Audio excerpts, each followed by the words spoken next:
একটা স্টিকার আছে, আমরা যদি এটাকে উঠিয়ে ফেলি এখানে আমরা ডিসপ্লেটাকে দেখতে পাবো। এটার ভাইব্রেশনটা যথেষ্ট স্ট্রং মনে হয়েছে, যেহেতু এখানে অ্যামোলেড ডিসপ্লে ইউজ করা হয়েছে। এটার যে ভিজুয়ালাইজেশন একদম টপ নচ। এটা হচ্ছে কেসলেক্টের একটা স্মার্ট ওয়াচ, কেসলেক্ট KR-LTD। তো চলেন আমরা এটাকে আনবক্সিং করবো। এটার সাথে 1 বছরের ওয়ারেন্টি আছে, আর সাথে ফ্রি আছে হচ্ছে এই ভ্যাকুয়াম ফ্ল্যাক্সটি। দেখেন, ট্যাপ করলে দেখতে পারবেন কতটুকু টেম্পারেচার আছে, which is very good deal. তো খুব স্লিম অ্যান্ড স্লিক একটা packaging.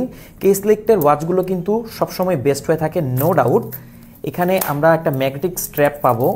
Alright, unboxing almost done. দেখি কি কি আছে এটার ভেতরে। শুরুতেই আমরা পেয়ে যাব একটা পোর্শন। ওকে, এখানে আমরা ওয়াচটা কি পেয়ে যাচ্ছি। এটার স্ট্র্যাপটাকে কিন্তু এখানে ব্ল্যাক এবং এটাকে কি বলা যায় টিল বা ব্লু কালারে সেপারেট করা হয়েছে, আর এটা কিন্তু ম্যাগনেটিক। সো যে কারো হাতে এটা ফিট হয়ে যাবে এরকম স্ট্র্যাপ আপনারা অনেকেই পছন্দ করেন। তো ওয়াচটাকে আমরা একটু সাইডে রাখছি। এখানে আমরা দেখতে পাচ্ছি আর কি কি আছে। অলরাইট, এখানে আমরা পেয়ে যাচ্ছি একটা চার্জিং ডক। এখানে কিন্তু পোগো পিন্সের একটা চার্জিং ডক আছে। এটার কেবলটাকে একদম ডিফারেন্ট করা হয়েছে, আর এখানে একটা USB-A আছে। সো যে কোনো ডিভাইস থেকে এটাকে চার্জ করতে পারবেন। আছে একটা এক্সট্রা প্রোটেক্টর, এই জিনিসটা খুবই দরকার। স্মার্ট ওয়াচ কিন্তু এদিক সেদিক বাড়ি খায়, সেক্ষেত্রে একটা প্রোটেক্টর অবশ্যই অনেক কাজে আসবে। আর পাচ্ছি ডকুমেন্টেশন, এটা একটু পড়ে নিলে ভালো হয়, যেন আপনার স্মার্ট ওয়াচের টোটাল ফাংশনালিটি আপনি অ্যাভেল করতে পারেন।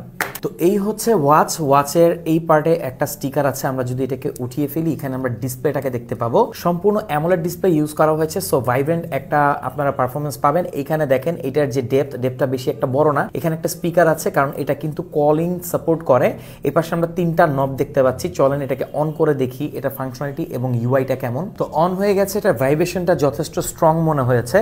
আর এখানে অ্যামোলেড ডিসপ্লে ইউজ করার কারণে আপনারা কিন্তু ডিপ ব্ল্যাকের দেখা পাবেন। যেহেতু এখানে অ্যামোলেড ডিসপ্লে ইউজ করা হয়েছে, এটার যে ভিজুয়ালাইজেশন একদম টপ নচ। বাট এখানে একটা বড় পরিমাণ ভেজেল আছে, যেটা জাস্ট একটু ইগনোর করলে আপনি এটা ডিসপ্লেটাকে আপনার কাছে ভালোই মনে হবে। এটার যে অ্যানিমেশন দেখেন, এটাকে আপনি ডেফিনেটলি অ্যাপ থেকে চেঞ্জ করতে পারবেন। এই হচ্ছে এটার মেনু বাটন। এখানে আমরা যদি এই রোটেটিং ক্রাউনটা আছে এটা ঘোরালে কিন্তু এটা চেঞ্জ হবে। ডাবল ট্যাপ করলে এখানে না, তেমন একটা পরিবর্তন আসে না। এখানে একটা বাটন দেখতে পাচ্ছি, এই বাটনটা হচ্ছে ডেডিকেটেড এক্সারসাইজ বাটন। এর মাধ্যমে আপনি এক্সারসাইজ মোডে চলে যাবেন। যেহেতু এটা K-Selector ওয়াচ, সো এখানে আপনারা হিউজ এক্সারসাইজের যে মেনু সেটা পাবেন। আর এই মেনুটাকে আপনারা একটু দেখে নিতে পারেন কেমন। এটা টাচ যথেষ্ট ভালো, আর আমার কাছে খুব ভালোই মনে হচ্ছে, কারণ এখানে ডিপ ব্ল্যাক দেখা যাচ্ছে। আর আমি মনে করি স্মার্ট ওয়াচ যদি আপনি চুজ করেন, ডেফিনেটলি আপনার অ্যামোলেড ডিসপ্লে ওয়ালাই নেওয়া উচিত। এতে করে আপনি অলওয়েজ অন ডিসপ্লে ফিচার পাবেন, যেটা আপনার ব্যাটারিকে অনেক সেভ করবে। পাশাপাশি আপনার রিচ টু ওয়েক আপের উপর ডিপেন্ড থাকতে হবে না। এটার যে বডি ফ্রেম সম্পূর্ণ মেটাল, এটা আপনি দেখেই বুঝতে পারবেন। এখানে অ্যালুমিনিয়ামের ইউজ করা হয়েছে, তাই মেটাল হওয়ার কারণেও এটা তেমন একটা ওয়েট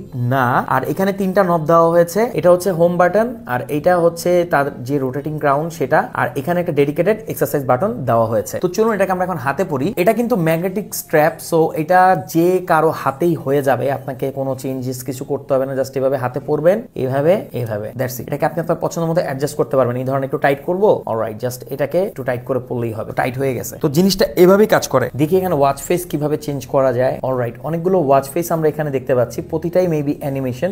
এটা হচ্ছে K-Selector একদম যে ডেডিকেটেড ওয়াচ ফেস সেটা। তো কেমন লাগলো এই ওয়াচটি অবশ্যই জানাবেন। এটা কিন্তু আমার কাছে খুবই ভালো লেগেছে। আপনার যদি রাউন্ড রেডিয়ালের কোনো স্মার্ট ওয়াচ পছন্দ হয় এবং অনেক দিন ব্যবহার করতে চান, তাহলে K-Selector এই ওয়াচটি আপনি নিতে পারেন। এটা হচ্ছে KR-LTD। তো এইটার যে গিফট এটার সাথে আমার কাছে ভালো লেগেছে। বর্তমানে শীত আছে, শীতের সময় কিন্তু আপনি এটাতে যে কোনো গরম যে কোনো লিকুইড আপনি ক্যারি করতে পারবেন। ঘন্টার পর ঘন্টা গরম থাকবে, টেম্পারেচার মিটার আছে, দেখতে পারবেন।